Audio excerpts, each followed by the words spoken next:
Salam, mən cərrah endokrinoloq Azər Hümmətov. Bugün sizə tiroid əməliyyatlarından sonra pasientlər nəyə diqqət etməlidir, o haqda məlumat verəcəm. Əməliyyatdan sonra əgər xəstədə əllərdə, üz nahiyəsində keyləşmə olarsa, bu ilk olaraq hipokalsemiyanın simptomlarından biridir. Hipokalsemiya niyə əmələ gələ bilir? Əgər biz əməliyyat zamanı qalxana bənzər ətraf vəzə toxunuruqsa və yaxud qalxana bənzər ətraf vəz təsadüfən əməliyyat zamanı xaric olunursa, həmən qalxana bənzər ətraf vəzin funksiyasında pozulmuş baş verir. Bu da xəstədə hipokalsemiya ilə nəticələnir. Və biz belə xəstələrə əməliyyatdan sonra mütləq kalsium analizi yoxlanılmalı ki, həmən kalsium dəyərinə görə müvafiq kalsium preparatı təyin edək. Kalsium preparatları həm ağız vasitəsilə peroz, həm də vena daxili verilir. Bu, qandakı kalsiumun dəyərinə görə təyin olunur. Əgər kalsiumun dəyəri çox aşağı düşmüşsə, o zaman intravenoz kalsium qlükonat preparatdır. Yox, əksinə, yəni 8-in üzərindədirsə, amma yüngül xəstədə paresteziya əlamətləri varsa, kalsium preparatı peroz verilir. Əgər qeyd etdiyim əlamətlər əməliyyatdan sonra, tiroid əməliyyatdan sonra hər hansı bir xəstədə müəyyən olunarsa, mütləq öz həkiminizə müraciət edin.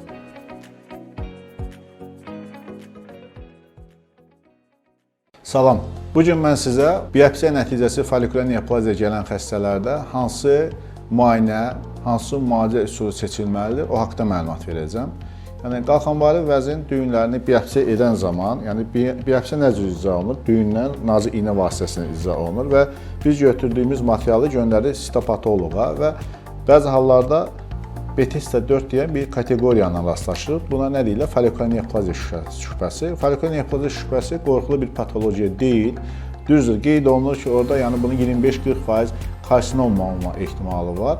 Amma bizim təcrübəmiz, eyni zamanda ölkəmizdə yəni bu sahədə icra olunan əməliyyatların nəticəsi tam həmən göstəricinin əksini deyil. Hardasa bizim tədqiqatların nəticəsinə uyğun olaraq bu göstərici 10-15%-ə bərabərdir. Yəni, folikulyar neoplaziya əksər hallarda xoşxassəli gelişli bir düyünlərdir və düyünün ölçüsünə görə biz qərar veririk. Əgər düyünün ölçüsü kiçikdirsə, məsələn 1.5 cm-dən kiçiksə, folikulyar neoplaziya gəlirsə, burada hər hansı bir müdaxiləyə ehtiyac yoxdur. Bu düyün nəzarətə götürülür və xəstə vaxtdaşırı, yəni 3 aydan, 6 aydan bir ultrasəs müayinəsi ilə müşahidə olunur. Əgər ultrasəs müayinəsi nəzarəti altında düyünün ölçündə böyümə varsa, artıq bu düyün ciddi hesab olunur. Əgər düyün ölçüsündə böyümə yoxdursa və yaxud görüntü olaraq şübhəli görüntülər yoxdursa, bu xəstələrə hər hansı bir müdaxilə etməyə ehtiyac yoxdur. Dinlədiyiniz üçün təşəkkür edirəm.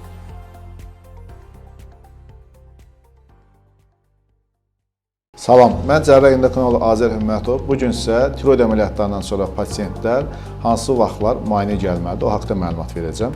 Tiroid əməliyyatından sonra pasiyent gəlib TSH və kalsium analizini bir ay sonra mütləq verməlidir. Gələn günü dərman içməməlidir, çünki biz həmən hormonun qanda dəyərini müəyyən etmək üçün və həmən göstəriciyə uyğun olaraq, analizin nəticəsinə uyğun olaraq biz dərmanın dozasını dəyişirik. Əgər TSH hormonu normadan yüksək çıxırsa, verilən dərman dozası artırılır. Əksinə, TSH-ın miqdarı normadan aşağı çıxırsa, o zaman dərmanın dozasını biz azaldırıq. Sonraki təkrar müayinə isə 3 aydan olur. Çünki biz burada əsas önəmli nöqtələr nədən ibarətdir? Vəzin fəaliyyətini fəslə görə dəyişməsinə görə biz yaz və payız aylarında pasiyentləri müayinə çağırırıq. Yaz aylarında, yəni qalxanvari vəzin hormona tələbat aşağı düşür. Qış aylarında isə tələbat artdığından mütləq dərmanın dozasının artırmağına ehtiyac olur. Və bunları bilmək bizim pasiyentlər üçün vacibdir. Dinlədiyiniz üçün pasiyentlərimizə öz təşəkkürümü bildirirəm.